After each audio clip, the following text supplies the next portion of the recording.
که آوای بوف تقدیم می‌کند. تنهای پرهیاهو. نویسنده بوهمیل هرابال. مترجم پرویز دوایی. راوی ساره مولایی. تهیه شده در مجله اینترنتی آوای بوف. قسمت دوم. avayaboof.com.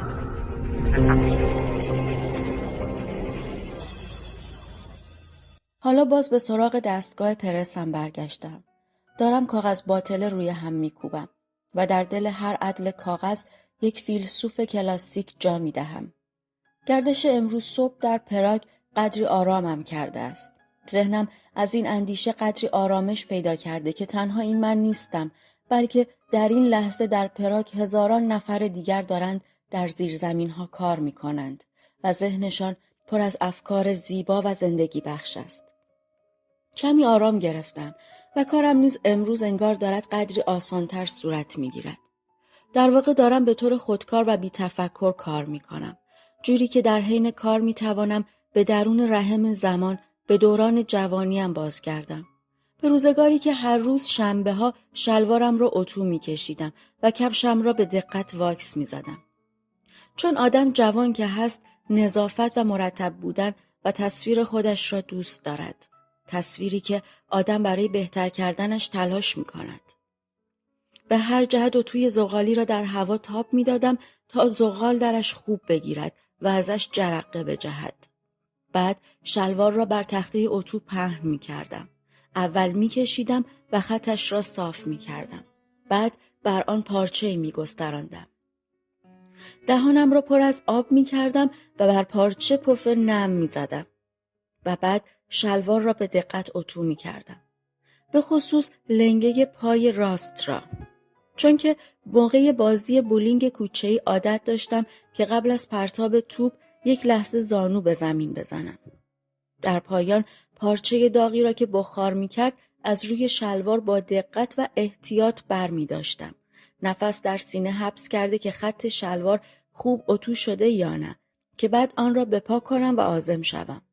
همونطوری که هر شنبه عازم میدان دهکده می شدم که قبل از رسیدن به توده هیزم انبار شده جلوی میخانه پایین ده برمی گشتم و نگاهی به مادرم می انداختم که داشت از دور مرا تماشا می کرد که خاطر جمع شود که همه چیز مرتب است و من در اوج جلوه هستم. شب است و به مجلس رقص رفتم. ماریا یا به قول من مانچا، دختری که باهاش قرار دارم، از در وارد می شود. دنباله روبانهایی که به گیسوانش بسته پشت سرش آویزان است. موسیقی شروع می شود و ما به رقص در می آییم. تنها با اوست که می رقصم. می رقصیم و دنیا دورمان مثل چرخ و فلک می چرخد. گاهی که از زیر چشم نگاه می کنم که در بین اطرافیانمان کجا فاصله ایجاد شده تا مانچا را در این رقص پولکا به آنجا هدایت کنم، می بینم که در حرکت چرخانمان دنباله روبانهای بلند او به صورت افقی در هوا موج می زند. و هر وقت که حرکت چرخیدنمان کند می شود، دنباله روبانها فرو می افتد. تا باز به چرخش سرعت ببخشیم و روبانها باز در هوا به اهتزاز در بیایند و به انگشتان من بسایند که دست او را گرفته است. دست ظریفی که دستمال نازک سفید برودری دوزی شده ای را در پنجه می فشارد. در این لحظه است که برای اولین بار به او می گویم که دوستش دارم و او هم کنار گوشم زمزمه می کند که از زمانی که با یکدیگر هم مدرسه‌ای بودیم مرا دوست می دارد. و مرا در این لحظه محکمتر در آغوش می گیرد و می پرسد که می شود در مراسم انتخاب خانم ها من شریک رقص او باشم؟ و من با صدای بلند می گویم بله. و تازه قسمتی که خانم ها در طی رقص باید شریک رقص خود را انتخاب کنند شروع شده که مانچا ناگهان رنگش می پرد و می گوید که می رود و از سایه برمی گردد. وقتی که برمی گردد دستایش سرد است. ولی ما باز رقص را از سر می گیریم و من او را جوری به چرخ در می آورم که همه ببینند چه رقاص ماهری هستم و ما چه زوج مناسب و جذابی هستیم و پولکا به اوج گیج کننده‌اش می رسد و باز روبانهای مانچا با دنباله کاه رنگ گیسوانش گرداگرد ما در هوا به چرخش برمی آید. و در این لحظه است که ناگهان متوجه می شوم که اطرافیان ما از رقص باز ایستادند و دارند با کراهت خودشان را از ما کنار می کشند. و دور ما دایره وسیع ایجاد شده و ما دوتا تنها داریم می رقصیم. متوجه می شوم که دیگران برای تحسین بیشتر ما از فاصله دورتر از ما جدا نشدند، بلکه قصد دارند از ما اجتناب کنند.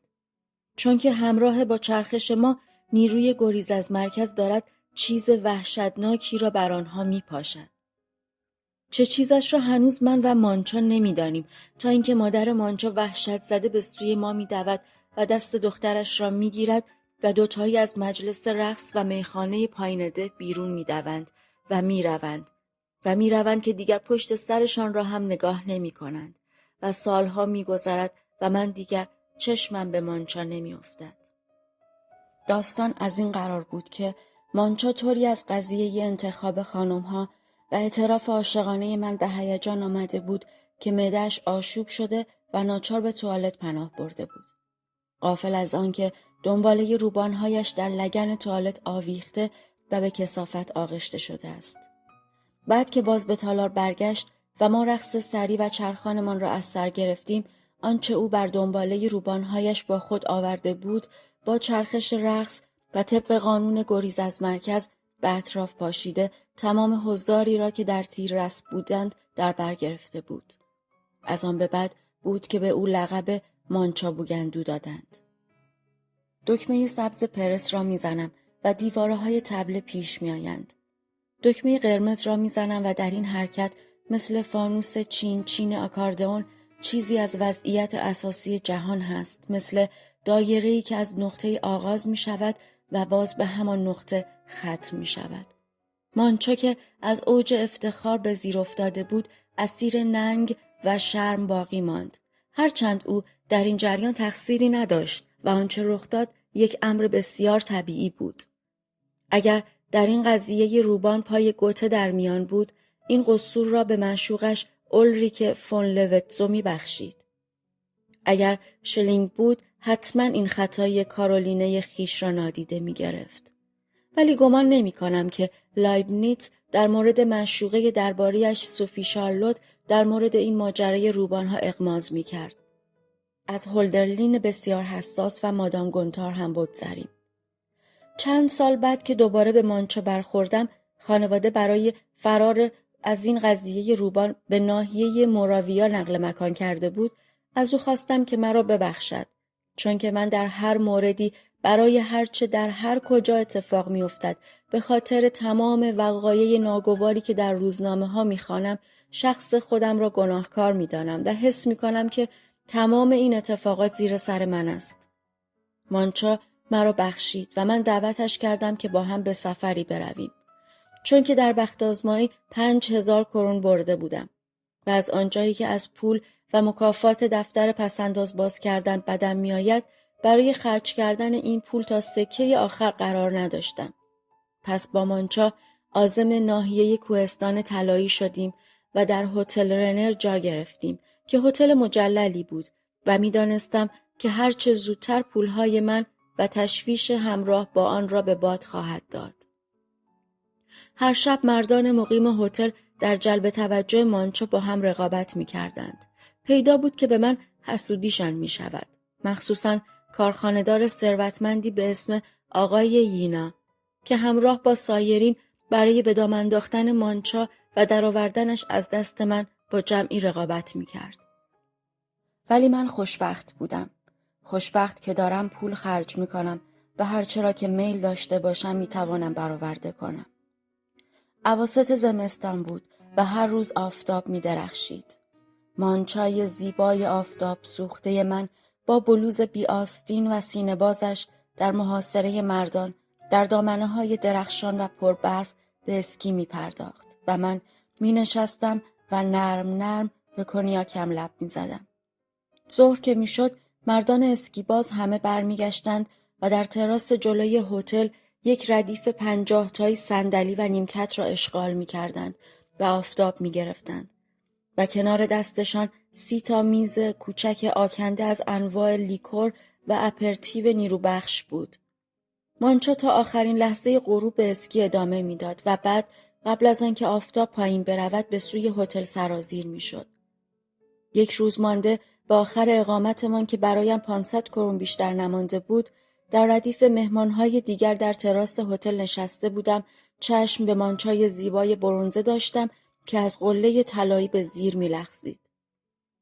نشسته بودیم و با آقای یینای کارخانه‌دار که احتمالاً مرا هم چون 4 روزه 4500 کرون خرج کرده بودم کارخانه‌دار می‌دانست، گیلاس به گیلاس می‌زدیم و چشممان به مانچا بود که در حال اسکی رفت و پشت یک ردیف کاج صنوبر انبوه ناپدید شد. چند دقیقه بعد از پشت درختها درآمد و سیر خودش را بر دامنه ادامه داد و مثل همیشه جلوی هتل متوقف شد. روز گرم و بسیار زیبایی بود، به طوری که تمام صندلی‌ها و نیمکت‌های تراس مقابل هتل اشغال بود و یکی از مستخدم‌ها رفت و چند تا صندلی اضافه آورد. در این بین مانچای من مثل هر روز به حالت رژه از جلوی ردیف مهمان‌هایی که در آفتاب نشسته بودند گذر کرد. آقای یینا واقعا حق داشت. مانچا آن روز در اوج زیبایی بود.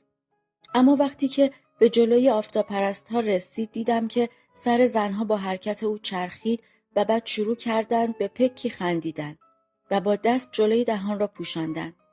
هرچه مانچا جلوتر می آمد زنهای بیشتری جلوی خنده خود را می گرفتند و مردهای بیشتری به پشت می افتادند و با روزنامه جلوی صورت خود را می پوشاندند. طوری که انگار غش کردند یا می خواهند جلوی آفتاب را سایه کنند. وقتی که مانچا به من رسید و از جلوی من رد شد دیدم که بر یکی از چوب‌های اسکیش درست پشت پوتین اسکی یک فضله عظیم به جا گذاشته است. فضله‌ای به اندازه وزنه کاغذی که شاعر معروفمان ورخلیتسکی درباره‌اش آن شعر زیبا را سروده است. در اینجا بود که دیدم به فصل دوم زندگی مانچا رسیده ایم. مانچایی که هنوز به اوج افتخار نرسیده هرگز از دست شرم رها نخواهد شد. آقای یینای کارخانه‌دار یک نگاه به اثر عظیمی که مانچا پشت درخت‌های کاج و صنوبر قله طلایی بر چوب اسکیش به جا نهاده بود انداخت و غش کرد و آن روز تا غروب رنگش پریده بود، در حالی که مانچا به رنگ لبو در آمده بود. نه، آسمان عاطفه نمی شناسد، همچنان که انسان دوپا بویی از عاطفه نبرده است. ایستادم و دارم کاغذ باطل روی هم می کوبم و عدل پشت عدل بسته کاغذ درست می کنم. در قلب هر عدل کاغذ کتابی را که صفحه‌ای در زیباترین قسمتش را گشودم دفن می کنم. ذهنم در این حال به یاد مانچا است که آن شب با او آخرین کرونهای بازمانده‌ام را شامپانی نوشیدیم. هرچند نه شامپانی برای زدودن خاطره نمایش دادن اثرش در برابر حضار کفاف کرد و نه کنیاک. آن شب تمام شب را به او التماس کردم که به خاطر اتفاقی که افتاده بود مرا ببخشد. ولی او سرباز زد و فردا صبح زود سربلند و مغرور هتل را ترک کرد. سربلند در تایید این گفته لاوتسه که شرم خود را بشناس و غرورت را حفظ کن. این زن واقعاً که موجود نمونه‌ای بود. کتاب دفتر فضائل را در صفحه مناسب باز می کنم و همچون راهبی آن را بر محراب قربانگاه دستگاه پرسم قرار می دهم. در قلب تبله‌ای که پر از کاغذهای کثیف نانوایی و کیسه‌های خالی سیمان است. دکمه سبز را می زنم و پرس همچون انگشتانی که در دعایی بی امید در هم گره خورده باشد به پیچ و تاب می افتد. چشمم به پرس است که دارد دفتر فضائل را در هم می کوبد. دفتری که تصویر دوره خاص از زندگی دلدار جوانیم را برایم تداعی کرد. در همین حال همچون مضمونی نهانی از اعماق فاضلابی که درش 2 سپاه موش در نبرد مرگ و زندگی درگیر بودند صدای فشفش آب می آمد. یک مفهوم پنهان زیرزمینی. روز زیبایی بود. یک روز بعد از ظهر از قصابخانه برایم یک کامیون بار کاغذ خونالود و جعبه‌های خونچکان آوردند. جعبه محموله‌ای که بوی سنگین و ناخوشش حالم را به هم می‌زد و سر و پایم را مثل شاگرد قصاب‌ها غرق خون می‌کرد. پس برای تلافی یک جلد کتاب گشوده در ستایش جنون از آراسموس را با احترام در نخستین عدل جا دادم. در عدل دوم با حالت تقدس یک جلد دون کارلوس از شیلر و در سومی برای آنکه کلام به خون آغشته شود نسخه ای از اینک انسان نیچه را. در تمام این احوال در حین کار ابری از مگس‌های درشت وحشتناکی که قصاب‌ها با خودشان از سلاخخانه آورده بودند با وزوز شدید و جنون‌آمیزی دور سرم می‌چرخیدند و به صورتم حمله می‌کردند. چهارمین پیمانه آبجو را که تمام کردم دیدم که در کنار دستگاه پرسم مرد جوان مطبوعی ایستاده و آنن فهمیدم که خود عیسی مسیح است. طولی نکشید که پیرمردی با چهره پرچروک به او ملحق شد و او را هم آنن شناختم که کسی جز لاوتسه نمیتواند باشد.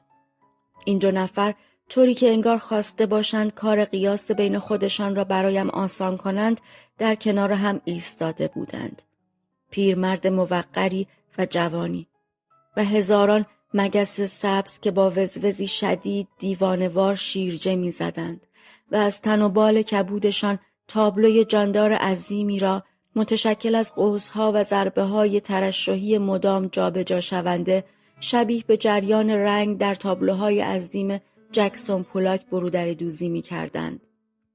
از دیدن این دو نفر در آنجا حیرتی نکردم. اجداد پدریم هم مشروب که می‌خوردند گاهی از این تصورها داشتند. ولی موجوداتی که در حال مستی به نظر آنها می‌رسیدند شخصیت‌های قصه و افسانه بودند. پدر بزرگم در پرسه‌گردی‌هایش با انواع و اقسام پریهای چشمه و دریا روبرو می‌شد و جدم به جن و اشباح و پریهایی که در کارخانه آبجوسازی بر او ظاهر می‌شدند اعتقاد داشت. ولی من با دانش ناخواسته آموختم وقتی که زیر سایبان 200 کیلویی کتابهایم گسترده در بالای سرم میخوابم بر الوارهای بالای سرم شلینگ و هگل به ظهور میرسند که در سال واحدی به دنیا آمدند. یک بار هم آراسموس روتردامی با اسبش به کنار بسترم آمد و از من پرسید راه دریا کجاست. بنابراین آن روز از ظهور آن دو شخصیت محبوب دیگرم در کنارم حیرتی نکردم. آن دو را که در جوار هم دیدم برای اولین بار دریافتم که سن و سال هر یک از آنها برای درک مفهوم تعالیم و اندیشه هایشان چقدر اهمیت دارد. در رقص جنون‌آمیز مگس‌ها با روپوش خونالودم به جلو خم شدم و به نوبت دکمه سبز و سپس دکمه قرمز را می زدم و نگاهم به مسیح بود. به این جوان پرشور و اعتقاد که بر قله‌ای ایستاده و می‌خواهد دنیا را دگرگون کند. در حالی که آن پیرمرد در کنارش فروتنانه نگاه می‌کرد و راه وصول به ابدیت را بازگشت به سرچشمه‌ها می‌دانست. چشمم به مسیح بود که طلسم دعا بر سر واقعیت می‌گسترد. دعایی که به معجزه ختم می‌شد. در حالی که لاوتسه در مسیر عظیم تائو قوانین طبیعی را دنبال می‌کرد و تنها این گونه به آگاهی ناآگاه می‌رسید. به این دو نفر به تناوب نگاه می‌کردم و در تمام آن مدت بغل کاغذهای خیس سرخ در تبله دستگاه می‌ریختم و سر و صورتم تمام غرق در خون بود. دکمه سبز را زدم و دیوارهای تبله به حرکت درآمد و تلی کاغذهای نفرت انگیز و مگس‌هایی را که از بقایای گوشت دل نمی‌کنند با هم و در هم له و لورده کرد. مگس‌ها دیوانه بوی گوشت بر این کاغذها جفتگیری می‌کردند و با شور و جنون دور تبله کاغذها می‌چرخیدند و پرده‌ای ضخیم گرداگرد من می‌کشیدند. همچون نوترون‌ها و پروتون‌هایی که به دور هسته اتم‌های خیش می‌گردند. جرعه آبجو می‌خوردم و همچنان چشم به مسیح جوان داشتم که در میان جمعی مردان جوان و دخترکان زیبا ایستاده، در حالی که لاوتسه یکه و تنها به دنبال یک وجب خاک میگشت که گور شایسته او باشد. کار دستگاه به مرحله نهایی می رسید و از زیر طبل قطره‌های خون و بقایای له شده مگس‌ها جاری بود. من همچنان چشم به مسیح جوان داشتم که از خلسه‌ای سرخوشانه آکنده بود. به لاوتسه نگاه می کردم که غرق اندوه و تفکر به کنار طبله من تکیه زده بود و به حالتی بی‌اعتنا و کمی تحقیرآمیز نگاه می کرد. مسیح را دیدم که مطمئن و قاطع موعظه صادر می کند و کوه را به حرکت در می آورد و لاوتسه را که پرده‌ای توری از خردی به کلام در نیامدنی بر سر زیر زمین من می گستراند. مسیح را چون مارپیچ خوشبینی دیدم و لاوتسه را چون دایره بسته‌ای. مسیح را که سراپا آکنده از درگیری‌ها و وضعیت‌های دراماتیک بود و لاوتسه را غرقه در تعمقی خاموش در لاینحل بودن تناقض‌های اخلاقی. چراغ قرمز دستگاه روشن شد و دیواره خونالود اندک اندک پس رفت و من شروع کردم بغل بغل جعبه و لفاف خونالود در طبله ریختن. در عین حال آنقدر توان پیدا کردم که نگاهی به کتابی از فردریش نیچه و پیوند رفاقت کیهانی او با ریشارد واگنر بیاندازم. بعد این کتاب را ملایم و با احتیاط همچون کودک خردسالی که در وان حمام فرو ببرند در طبله دستگاه هم قرار دادم. در همه حال میبایستی با دست از روی صورتم مدام توده‌ای از مگس‌های کبود را که مثل ترکه‌های بید در مرداب شلاقوار به چشمهایم میکوبیدند پس میزدم. در لحظه‌ای که باز دکمه سبز را فشردم بگو چه دیدی؟ 2 دامن که با خرامیدنی ظریف و موزون از پله‌های زیر زمین پایین می آمد. 1 دامن سرخابی و 1 دامن سبز فیروزه‌ای. 2 دختر کولی که مثل الهام همیشه در لحظه‌ای که انتظارش را نداشتم بر من ظاهر می شدند. در لحظه‌ای که فکر می کردم مدت هاست مردند. که کارد فاسقی حسود گلویشان را شکافته است. این 2 دختر کولی کاغذ باطله جمع می کردند و آن را در بغچه‌ای به پشت می کشیدند. بغچه‌ای چنان عظیم که به بار علوفه‌ای می مانست که در قدیم زنها از جنگل بر پشت حمل می کردند. دختران کولی با بارشان در خیابان‌های شلوغ و پر رفت آمد قل می خوردند و می آمدند و آبران باید از سر راه آنها خود را کنار می کشیدند. به درگاهی خانه ها پناه می بردند. کوله بارشان چنان عظیم بود که هر بار مدخل محوطه را تقریباً سد می کرد. بعد که با زور و فشار وارد می شدند، یک سره می رفتند به سراغ قپان. بعد دلا می شدند و چرخی می زدند و بر توده کاغذها به پشت می افتادند. بعد گره ریسمانی را که به سینه بسته بودند باز می کردند و خود را از قید آن بار هیولا می رهاندند. بعد بار را به سوی قپان می کشاندند و عرق از پیشانی پاک می کردند. بعد نگاهی می انداختند به عقربه قپان که همیشه اقلاً 30-40 و گاهی 50 کیلو را نشان می داد.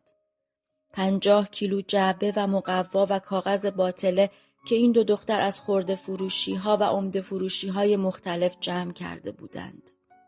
این 2 دختر کولی وقتی که لحظه‌ای دلشان برای من تنگ می شد یا سنگینی بار زیاد خستهشان می کرد، چنان قوتی داشتند که از دور در زیر آن بار عظیم انگار واگن کوچکی را بر پشت حمل می کنند، به زیر زمین می آمدند و سری به من می زدند.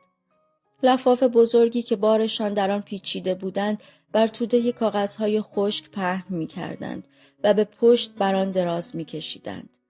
بعد سیگار و کبریت در می آوردند و همانطور درازکش سیگار دود می کردند با چنان پکهای پرولعی که انگار دارند شکلات گاز می زنند.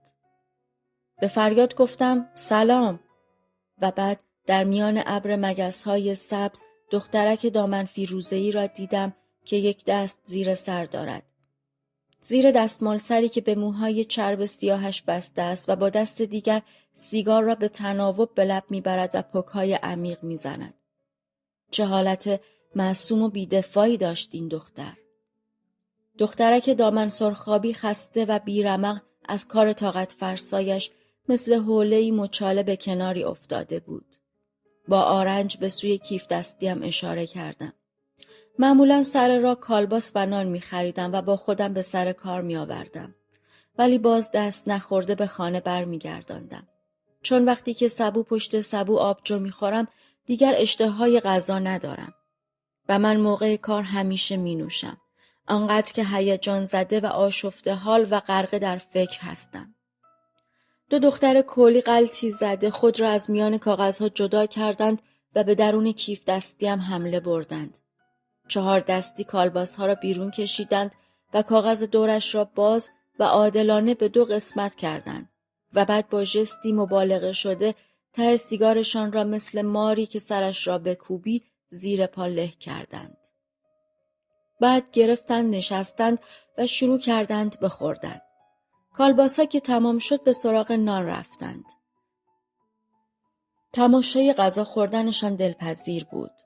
نان را گاز نمی زدند. ناگهان حالت جدی به خود می گرفتند، نان را با دست تکه می کردند و هر تکه را از گوشه لقمه‌ای که داشتند می جویدند به دهان فرو می بردند و در همین حال سرشان رو به پایین تکان می خورد و شانه به شانه هم می ساییدند. مثل 2 اسبی که گاری را به سلاخخانه بکشانند. این 2 دختر در خیابان هم که زیر بار عظیم لفاف پوششان بهشان برمیخوردم همیشه دست دور کمر یکدیگر داشتند، سیگار زیر لبشان بود و با قدم‌های رقص پولکا حرکت می‌کردند. روزگار سختی داشتند این 2 دختر. با جمع‌آوری و فروش کاغذ باطله نه فقط معاش خود و 2 بچه‌شان را تأمین می‌کردند، بلکه باید خرج پااندازشان را هم می‌دادند. مرد کولی که هر روز بعد از ظهر به حساب این 2 دختر رسیدگی می‌کرد و بر حسب میزان کارشان ازشان پول می‌گرفت که هر قدر بارشان سنگین‌تر بود باید بیشتر پول می‌دادند. این مردک کولی موجود غریبی بود. عینک دور طلایی می‌زد، سیبیل داشت، فرق از وسط باز می‌کرد و همیشه خدا دوربین عکاسی همراهش بود و هر روز از این 2 دختر عکس می‌گرفت. این 2 ساده دل را به دقت به ژست وامی داشت. بعد عقب می‌رفت و کادر را میزان می‌کرد و این 2 دختر سرشادترین لبخندشان را به لب می‌آوردند و آقا ازشان عکس می‌گرفت. ولی دوربینش هیچ وقت فیلم نداشت. دخترهای کولی هرگز حتی یکی از این عکس‌ها را رؤیت نکرده بودند. با وجود این مثل وعده بهشت برای مسیحیان این 2 دختر مدام چشم به راه این عکس‌ها بودند. یک روز در آن سوی رودخانه ولتاوا آن طرف پل محله لیبن که از روی محله هولشوایتسه رد می شود به این 2 دختر کولی برخوردم. همانطور که داشتم می گذشتم دیدم که یک مأمور پلیس راهنمایی کولی با دستکش سفید و باتون راه نزدیک میخانه شولر دارد ترافیک را راهنمایی می کند. با چنان حرکات رقص پولکایی دور خودش می چرخید و رفت آمد اتومبیل‌ها را هدایت می‌کرد، آنقدر زیبا و با وقار که ایستادم به تماشایش تا نیم ساعت مدت خدمتش تمام شد. در این موقع برق رنگ فیروزه‌ای و سرخابی در آن سوی خیابان نظرم را گرفت و 2 دختر کولی آشنایم را دیدم که مثل من سخت مجذوب این پلیس کولی‌اند که در آن 4 راهی شلوغ داشت رفت آمد اتومبیل‌ها را کنترل می‌کرد. دخترها در وسط چند تا بچه کولی و عده کولی‌های مسن‌تر ایستاده بودند و همگی به خاطر این اوج افتخاری که یک کولی به آن دست یافته بود لبخند شادی به لب داشتند. نیم ساعت مدت خدمت این مأمور که تمام شد جایش را در وسط 4 راه به جانشینش سپرد و خود به پیاده‌رو رفت تا در تبریک و تحسین سایر کولی‌ها غرقه شود. ناگهان دیدم که دامن فیروزه‌ای و دامن سرخابی به زانو افتادند و شروع کردند با دامنشان به برق انداختن پوتین‌های پلیس کولی. مرد کولی اول فقط لبخند زد، ولی بعد شور و شوق بر او غلبه کرد و با صدای بلند خندید و تک تک کولی‌ها را بغل کرد و به حالتی رسمی بوسید. دامن فیروزه‌ای و دامن سرخابی هم در این خلال همچنان پوتین او را تمیز می‌کردند و برق میانداختند. کالباس و نان را که خوردند و تمام شد، خورده نانها را هم از دامنشان برچیدند و خوردند و بعد دختر دامن فیروزه‌ای به لحن جدی گفت: خب چی میگی؟ پدر، هستی؟ دستهای خونالودم را به او نشان دادم و گفتم: نه، نیستم. زانویم درد میکند. دخترک در حالی که تمام مدت بدون چشم به هم زدن به من خیره شده بود، شانه بالا انداخت. دامن سرخابی هم در این خلال رفته و روی اولین پله زیرزمین نشسته بود. بعد هر دو خستگی در کرده و نیرو گرفته از جا بلند شدند. ولی قبل از آن که ناپدید شوند بر پنجه پا چنباتمه زدند. سرها بین دو زانو، مثل متر اندازه‌گیری لولایی، با صدای بلند از من خداحافظی کردند و دویدند بالا و به راه رو رفتند. و طولی نکشید که صدای چلپ چلپ پاهای برهنه‌شان را با آن قدم‌های اشتباه ناپذیر و رقص پولکا شنیدم که می‌دویدند تا طبق دستور عکاس کولی با آن سبیل مرتب و فرق از وسط باز کرده‌اش به سراغ توده دیگری کاغذ باطله بروند که مردک قبلا ترتیب معامله‌اش را داده بود. برگشتم به سر کار و شروع کردم با چنگک باز جعبه ها و کاغذ و مقواهای خونالود را به طرف خود کشیدن. جوری که باز توده کاغذ از سقف به طرف تبله پر سرازیر و سوراخ سقف دوباره باز شد. حالا در حیاط بالای سرم هر خبری را که بود، هر حرفی را که می زدند می شنیدم. انگار که توی مگافون حرف بزنند. بعضی از مراجعان همیشگی دم سوراخ ظاهر می شدند و من از پایین آنها را مثل مجسمه های بالای سر در کلیساها می دیدم. من و پرسم نیز از نقطه دید آنها حتما هیئت سنگ قبر کارل چهارم پدر سرزمینمان را داشتیم. ناگهان آدمهای بالا همه کنار رفتند و جایشان را رئیسم گرفت که دست به هم می مالید و انگشتها را از غضب در هم می پیچید و با صدایی پر از خشم و نفرت بر سرم داد می زد. هانتا، باز این غافلگیری ها؟ این جادوگرها اون پایین چه می کردند؟ من مثل همیشه لرزان دست به تبله دستگاه گرفته یک زانو بر زمین زدم به فکر این که خدایا چه بدی در حق رئیسم مرتکب شدم، چه گناهی کردم که با این ژست خشم و کراهت با قیافه پر از رنج و آزردگی با من حرف میزند. با این لحن و حالتی که همیشه به من این احساس را میداد که موجودی هستم بسیار منفور و کارگر بی‌عرضه و افتضاحی که بدترین بلاها را بر سر رئیس شریفش می آورد. خود را از زمین جدا کردم.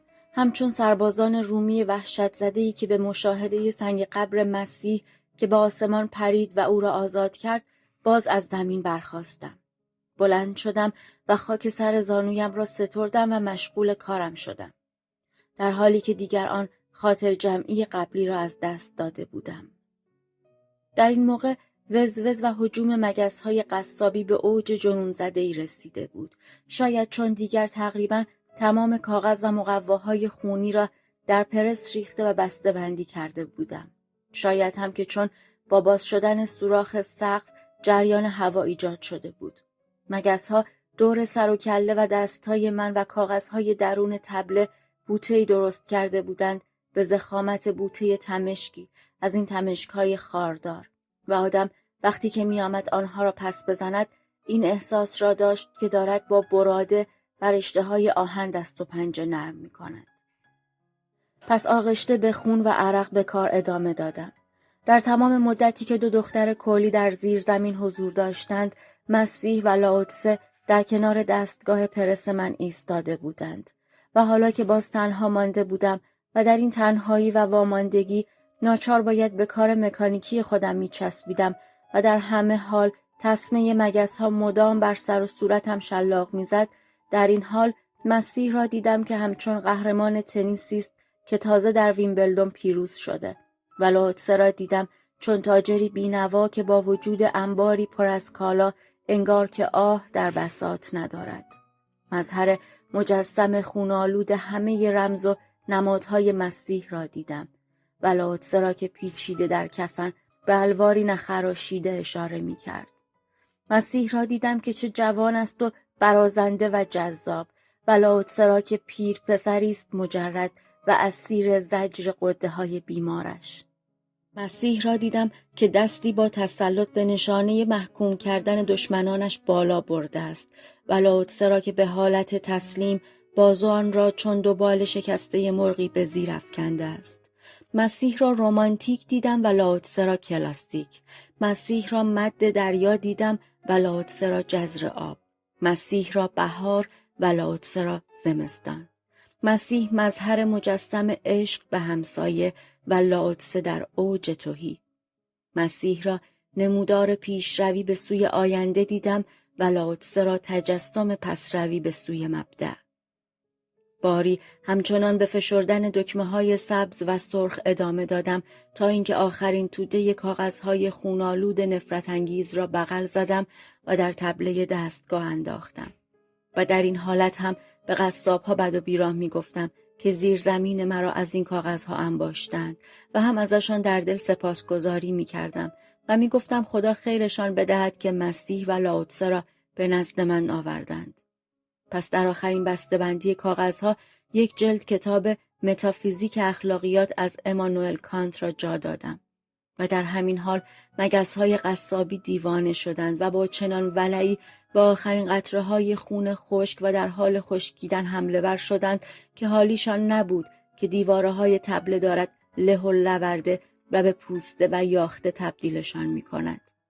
بعد دور تا دور مکعب کاغذی را سیم پیچ کردم و بر چهارچرخه در حصار باقی مانده مگس‌های هنوز و همچنان دیوانه بردم و به ردیف 15 بسته‌بندی دیگر ملحق کردم که دور تا دور همگی را مگس‌های سبزابی قصابی گرفته بودند و بر هر قطره خون پیکرشان می‌درخشید.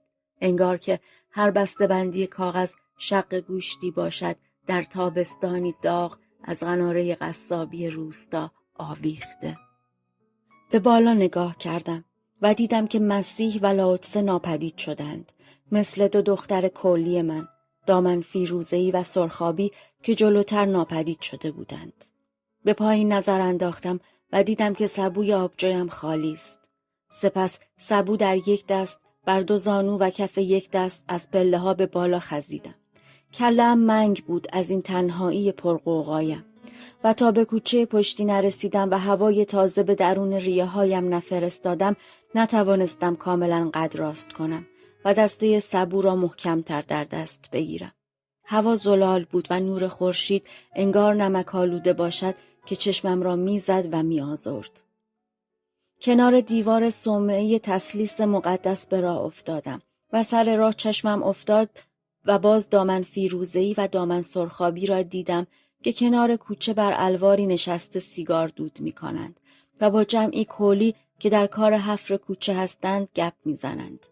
کارهای حفاری و تعمیر راه را بیشتر کولی‌ها انجام می‌دهند و مزد را به حسب شغل واحد می‌گیرند و کارشان را هم خیلی با جان و دل انجام می‌دهند، چون وقتی که هدفی دارند سر حال و قبراقند.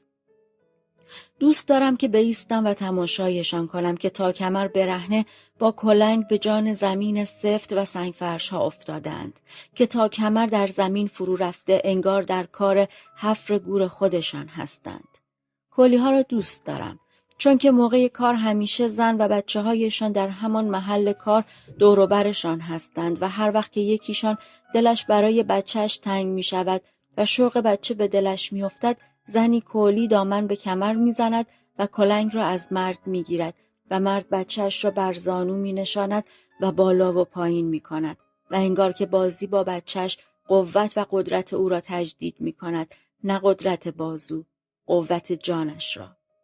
کولی‌ها موجوداتی هستند فوق‌العاده حساس و مثل یک مادونای زیبای چک در کار بازی با مسیح نوزاد، چنان چشمان درشت و جانداری دارند و گاهی طوری به آدم نگاه می‌کنند که خون در عروق انسان منجمد می‌شود. چشمانی آیینه‌وار، نمودار خردی حاصل از یک فرهنگ کهن و فراموش شده. در دورانی که ما پوستی به میان بسته و تبر در دست می‌دویدیم، کولی‌ها سرزمین و سامانی داشتند که سالهای سال از عمرش می‌گذشت. کولی‌های امروزی که فقط 2 نسل است که دارند در پراگ زندگی می‌کنند، هر کجا که به کار مشغول می شوند آتشی سنتی می افروزند. آتشی قبیله‌ای. صرفاً به خاطر لذت وجود آتش و هوهوی شعله‌های چوب‌های نتراشیده، همچون قهقهه یک کودک، مظهر ابدیتی که از حد اندیشه بشری فراتر می رود. آتشی آزاد، هدیه‌ای از آسمان، نشانه جاندار عناصری که از نگاه عابر خسته به دور می ماند. آتشی در گودی جویهای پراگ برای گرم کردن چشم و روح آدم سرگردان. چشم و روح و دست در دل گفتم. هوا سرد بود. به آبجوخانه حسنسکی رفتم. چشمم به دخترک پشت پیشخوان بود که 4 پیمانه نیم لیتری در سبوی من سرازیر کرد و تهمانده‌اش را در گیلاسی بر پیشخوان حلبی پوش به سویم سر داد. چون که سبو پر شده بود و آبجو داشت از لب آن سرازیر می شد. دخترک کارش که تمام شد سری رو برگرداند و دور شد، چون روز قبل موقعی که داشتم پول می دادم موشی از آستینم بیرون پریده بود. شاید هم به خاطر دستهای خونالودم بود، چون موقع کار عادت دارم با کف دست به صورتم میکوبم که در نتیجه اثر مگس‌هایی را که در دفاع از خودم بر پیشانی له کردم هنوز بر چهره‌ام دارم. باری غرق در فکر از پس کوچه‌های حفاری شده گذشتم. سر راه باز دامن فیروزه‌ای و دامن سرخابی را دیدم که در آفتاب کوچه پشت کلیسای تثلیث مقدس ایستاده‌اند و دیدم که کولی دوربین به گردن دخترها را باز جلوی دوربین به ژست واداشته. چانه‌شان را میزان می‌کند، برمیگردد و از سوراخ دوربین نگاه می‌کند و کارهای لازم دیگری را برای آنکه چهره غرق در بزک این 2 دختر با خنده شادی بشکفد انجام می‌دهد. عاقبت سوراخ دوربین به چشم فشرده دست چپ را برای علامت دادن بالا برد. کلید دوربین را زد و پیچ گرداندن فیلم نیست در جهان را چرخاند و دختر کلی‌ها غرق شادی مثل بچه‌ها کف زدند که حالا ببین چه عکسی از کار در می آید. کلاهم را تا روی ابرو پایین کشیدم و به طرف چپ پیچیدم و دیدم که مثل اغلب اوقات آن 2 استاد زیبایی شناسی روبرویم ایستاده. همچه گیج و به دیدن من عینک ته استکانیش را مثل سوراخ‌های تفنگ دلول به سوی من برگرداند. بعد مثل همیشه دست در جیب کرده یک اسکناس 10 کرونی بیرون کشید و کف دست من گذاشت و گفت کارگر جوانتان امروز سر کار است؟ گفتم هست و او مثل همیشه در گوش من گفت زیاد اذیتش نکنید. باشد. گفتم باشد و استاد به سوی محوطه کارگاه ما در خیابان اسپالنا رفت و من سری کوچه را طی کردم و از در پشتی داخل کارگاه شدم و از پله‌های زیر زمین پایین رفتم و کلاه از سر برداشتم و صدای قدم‌های محتاط استاد را شنیدم که از حیاط گذشت و از پله‌های زیر زمین پایین آمد. نگاهمان که به هم افتاد نفسی به راحتی کشید و پرسید رئیس پیر کجاست؟ و من مثل همیشه گفتم رفته لبی تر کند. و استاد گفت هنوز هم به پر و پای شما میپیچد؟ و من مثل همیشه گفتم بله، حسودیش میشود چون که ازش جوانترم.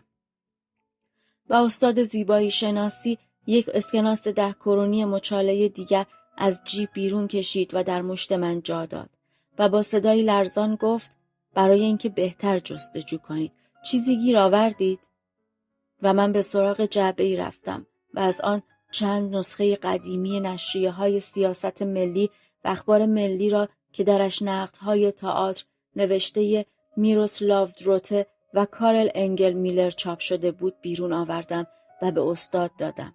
و استاد که قبلا در نشریه اخبار تئاتر کار میکرد هرچند 5 سال پیش به دلایل سیاسی از کار برکنار شد هنوز به نقدهای دهه 1930 فوق‌العاده علاقه داشت. مجله ها را از من گرفت و با نگاه شوق برانداز کرد و در کیف دستیش گذاشت.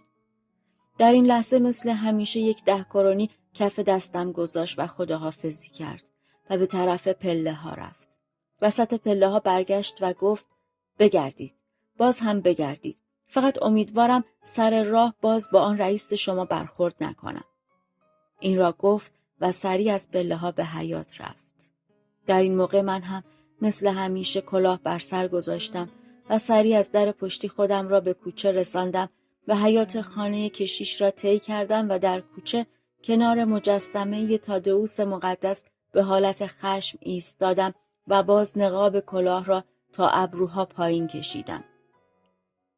استاد محوطه خانه کشیش را با قدم‌های محتاط طی کرد و جفت به جفت دیوار پیش می آمد. به دیدن من مثل همیشه جا خورد، ولی زود بر خود غلبه کرد و نزد من آمد. مثل همیشه یک اسکناس 10 کرونی کف دستم گذاشت و به لحنی افسرده گفت: به این کارگر جوانتان اینقدر سخت نگیرید. مگر او به شما چه کرده است؟ اذیتش نکنید. باشد. و من مثل همیشه با حرکت سر گفتم باشد و استاد به سرعت راهی شد. منتها به جای آنکه مستقیم به طرف میدان کارل برود که راه معمولش بود، سر پیچ به اولین کوچه پیچید. کیف دستیش در هوا تاب می‌خورد و تیز می‌رفت که از پیرمرد صاحب کاری که با کارگر جوانش مثل سگ رفتار می‌کرد هرچه زودتر دور شود. در همین موقع دیدم که کامیونی دنده عقب وارد محوطه کارگاه شد و من باز از در پشتی به زیر زمین برگشتم و در کنار کاغذ بسته هایی که آن روز آماده کرده بودم ایستادم. 15 مکعب کاغذی که دور تا دور دیوارهایش مزین به باسمه های خونالوده تابلوی صبح بخیر آقای گوگن بود. همگی خوشگل و درخشان و دلم سوخت که راننده اینقدر زود آمده. دوست داشتم که این تابلوها که مثل دکور تئاتر کنار هم چیده شده بود باز مدتی در کنارم برابر چشمهایم باشد. به صورت زمینه زیبا ولی مغشوش برای توده مگس‌های خسته‌ای که وزوزشان حالا تبدیل به صدای هوم شده بود.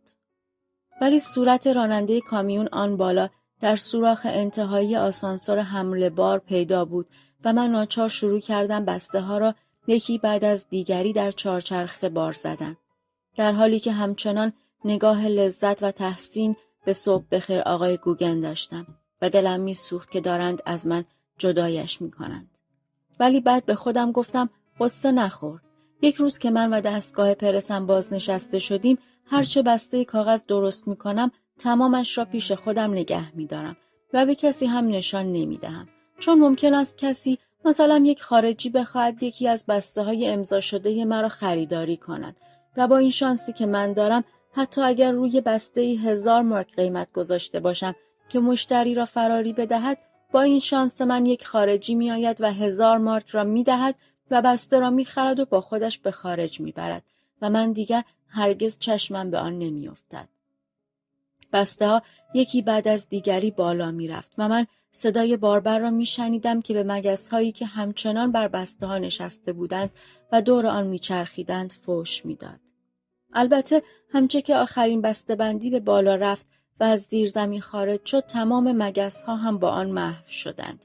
اما بدون مگس ها زیر زمین حالا یک جوری افسرده و متروک بود، مثل من که مدام افسرده و تنهایم. 4 دست و پا از پله ها بالا رفتم، چون که بعد از 5مین سبوی آبجو از پله ها فقط به این نحو می توانم بالا بروم، مثل آدمی که از نردبان بالا برود. رفتم بالا و دیدم که باربر آخرین بسته‌بندی کاغذ را در دستهای دستکش پوش راننده قرار داد و راننده آن را با فشار زانو در کنار بقیه بسته ها جا داد و باربر پشت به من کرد. دیدم که پشت لباس کارش مثل چاپ برجسته عرق در خون خشک است و بعد دیدم که راننده دستکش‌های خونالودش را درآورد و با نفرت و کراهت به کناری پرت کرد و بعد باربر هم رفت و کنار راننده نشست و کامیون با بار بسته‌های کاغذ از محوطه کارگاه بیرون رفت و من خوشحال بودم که تابلوهای صبح بخیر آقای گوگن از لای نرده‌های عقب کامیون پیداست و امیدوار بودم که به هر کسی که کامیون از سر راهش می‌گذرد حظ بصر بدهد. و کامیون که به راه افتاد در آفتاب خیابان اسپالنا دیدم که توده عظیم مگس‌های سبزابی جان گرفت. مگس‌های دیوانه‌ای که هنوز از صبح بخیر آقای گوگن دل نمی‌کندند. این مگس‌ها قطعاً استحقاقش را داشتند که در بسته‌بندی‌های عظیم با صبح بخیر آقای گوگن محبوس شوند تا بعد در کارخانه کاغذسازی بر سرشان اسید و قلیا بپاشند، چون که این مگس‌های دیوانه از این عقیده دست بردار نبودند که عمر خوش و زیباترین و پرشکوهترین شکل زندگی آن است که در میان خون فاسد و گندیده بگذرد. میخواستم به زیرزمینم برگردم که سر راه با رئیسم روبرو شدم که ناگهان با چهره‌ای پر از زجر جلویم زانو زد و به هیئت یک شهید و به حالت تضرع دو دست در هم قلاب کرده گفت: هانتا، محض رضای خدا سر عقل بیا و آدم شو. اینجور مدام آبجو توی حلقومت نریز. به کارت بچسب و مرا اینقدر شکنجه نده. آخرش تو جان مرا میگیری. من مرتعش خم شده زیر بازویش را گرفتم و گفتم: خودت را جمع جور کن آدم حسابی. زانو زدن دور از شأن انسان است. کمکش کردم از جا بلند شود و حس کردم که سراپا می‌لرزد. ازش خواستم که مرا ببخشد. نمی‌دانستم به خاطر چه گناهی باید مرا می‌بخشید، ولی سرنوشت من این بود. سرنوشت من عذر تقصیر خواستن از همه بود. من حتی از خودم هم به خاطر آنچه بودم، به خاطر طبیعت گریزناپذیرم تقاضای بخشایش می‌کردم. غرق افسردگی و گناه خودم را به زیرزمین رساندم. به پشت بر گودی توده کاغذها که از اثر تن دخترک دامن فیروزه‌ای هنوز گرم بود دراز کشیدم. به سر و صداهای خیابان گوش سپردم. به موسیقی ملموس زیبای خیابان، فشفش آبی که در زیر 5 طبقه ساختمان مدام بالای سر ما جریان داشت، صدای کشیده شدن زنجیر سیفونها، هوهوی دوردست جریان فاضلاب در کانالهای زیر شهر و حالا که لژیون مگس‌های قصابی پاپس کشیده بودند، صدای زجه و شیون و جیرجیر اندوهگین 2 سپاه جنگاور موشها که در سرتاسر کانالهای شهر پراگ در نبردی سهمگین برای تفوق کامل بر همه کانالهای شهر هنوز و همچنان درگیر بودند. نه در آسمان ها نشانی از رأفت و عطوفت وجود دارد، نه در زندگی بالای سر و نه در زیر پای ما و نه در درون من. صبح بخیر آقای گوگن. هر آنچه در این دنیا می‌بینم حرکتی توامان به پیش و به پس دارد، مثل دم آهنگری، مثل دیواره‌های طبله من. همه چیز با فشار یک دکمه سبز یا سرخ در جهت مخالف مسیر قبلی خود به حرکت در می آید و این است آنچه چرخ این جهان را به حرکت وامی دارد. 35 سال است که دارم کاغذ باطل روی هم می کوبم. کاری که نه فقط معلومات کافی کلاسیک، ارجاحاً در سطحی دانشگاهی که دیپلمی در الهیات را اقتضا می کند، چون که در حرفه من دایره و مارپیچ تطابق دارند و پیشرفت به آینده و پسرفت به مبدأ در جایی با هم تلاقی می کنند و این همه را من ملموس و دست اول تجربه کردم. من با دانش ناخواسته اندوهگنانه شاد به پیشرفت به آینده می اندیشم که در جایی با پسرفت به مبدأ به هم می رسند. و این برای من شیوهی برای تفنن و رفع خستگی است، جوری که بعضی از آدمها روزنامه عصر را می خوانند. دیروز داییم را به خاک سپردیم. او همان شاعر بیشعری بود که با به پا کردن اتاقک راهداری و ریلگذاری دور تا دور درختهای باغش راه آینده‌ام را به من نشان داد. از این سر تا آن سر باغ را ریل کشید و بعد لوکوموتیوی دست و پا کرد و چند واگن بی در و پیکر که خودش و رفقایش هر شنبه و یک شنبه لوکوموتیو را سوخت می زدند و سوار می شدند و در واگن‌ها به بچه‌ها سواری می دادند و در لیوان‌های بزرگ آبجو می خوردند. دیروز داییم را دفن کردیم در محل کارش. در اتاق بلند راهداری سکته کرده و افتاده بود. و چون ایام مرخصی تابستان بود و رفقایش همگی برای گذراندن تعطیلات به جنگل‌ها و کنار برکه‌ها رفته بودند، هیچ کس در قلب تابستان به سراغ او نیامد و نعش دایی 2 هفته کف اتاقک راهداری افتاده بود تا عاقبت یکی از لوکوموتیو رانها پیدایش کرد، در حالی که بدنش پوشیده از کرم و مگس مثل پنیر آب و بر کف پوش اتاقک گسترده بود.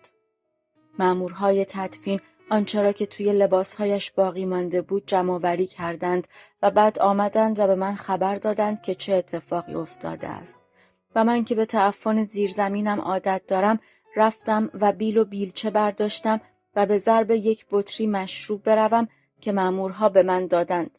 اول با بیل و بعد با بیلچه تکه بقایای داییم را آرام و فروتن تراشیدم و جمع کردم. مشکل ترین قسمت موهای سرخش بود که چنان در کف پوش اتاق فرو رفته بود که انگار خارپشتی است که زیر کامیون رفته باشد. برای تراشیدن این قسمت ناچار شدم از قلم استفاده کنم. کارم که تمام شد این بقایا را در لباسهایی که داییم در تابوت به تن داشت جا دادم.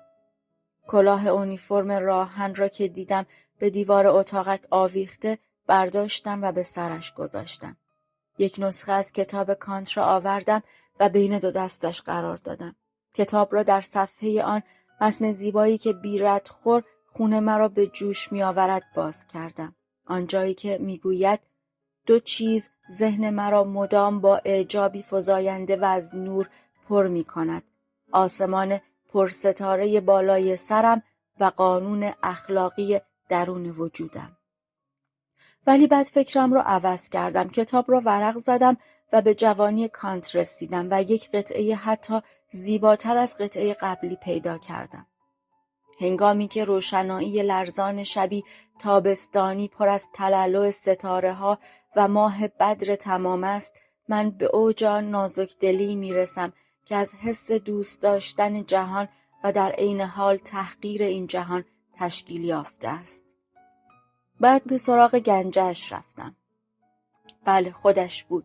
مجموعه آهنپاره هایی که داییم مرتب به من نشان میداد و من هیچ وقت لطف و معنیش را درست نفهمیدم. مجموعه از تکه پاره های انواع و اقسام فلزات به رنگ های مختلف. جعبه جعبه پر از تکه های مس و برنز و سرب و آهن و سایر فلزاتی که دایی موقعی که سر کار بود روی خط آهن قرار میداد و بعد که قطار از روی این تکه فلزها رد میشد برشان می‌داشت و به حسب شکل‌های عجیب و غریبی که آهنپاره‌ها به او تداعی می‌کرد رویشان اسم می‌گذاشت و تکه‌های شبیه به هم را در جعبه‌هایی با عنوان واحد می‌ریخت.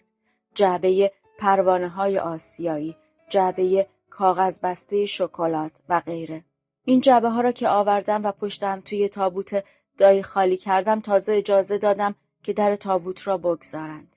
دایی را در آهنپاره‌های گرانبهایش در مدال‌های بزرگ و کوچک غرق ساختم، مثل شخصیتی شهیر و محترم، مثل بسته‌بندی زیبا و متمایز باطله‌ای که خودم آراسته و ترتیب داده باشم.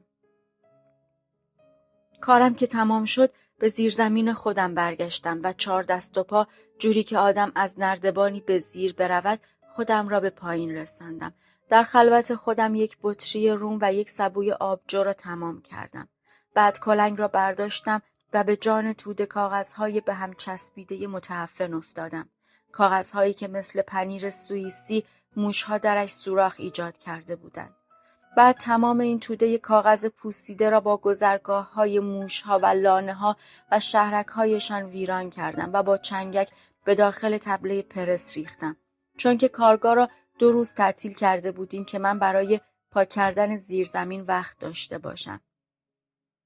هر شب که در پایان کار روزانه توده کاغذهای باطله را با شیلنگ به آب می‌بستم، به آنچه در زیر این کاغذها نهفته بود و جریان داشت فکر نمی‌کردم. به آنچه که چنان زیر سنگینی این توده کاغذ له شده بود که انگار در زیر پرس گذاشته باشند.